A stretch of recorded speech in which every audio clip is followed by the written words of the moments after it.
刚出锅的水煎包。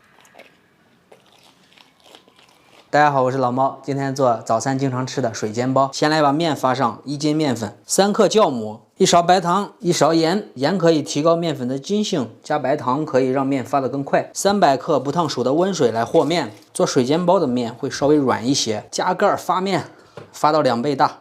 猪前腿肉做的肉馅，葱姜大料跟花椒泡的水加进来。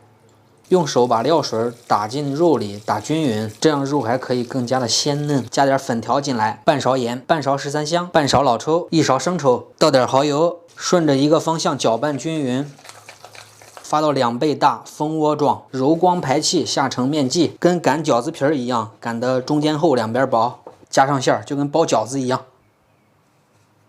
也可以包成包子的形状，看个人喜好。锅里刷层油，180度6成油温。先把底部煎到金黄，面粉和水1比1，调成一个面糊倒进来，加盖8分钟。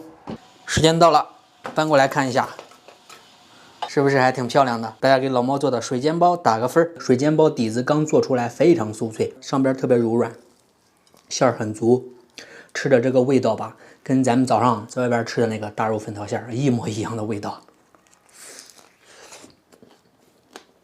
辣椒醋水再一蘸，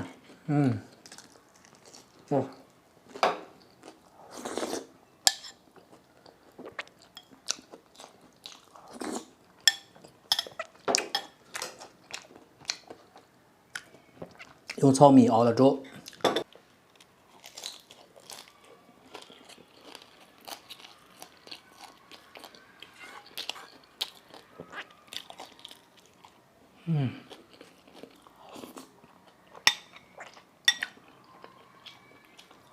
大家吃水煎包的时候喜欢配啥？我平时在外边吃的话，我会配一个胡辣汤。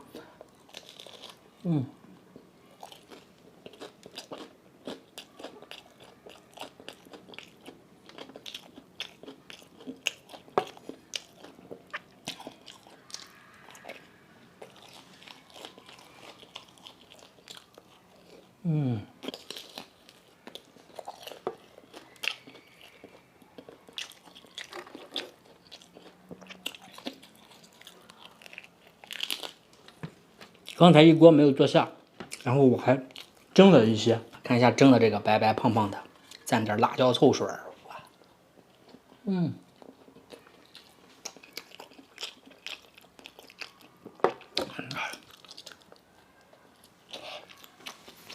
水煎包还是煎的好吃，煎的闻着有一股子油油的、甜甜的、香甜的气息，家常又好吃，拜拜。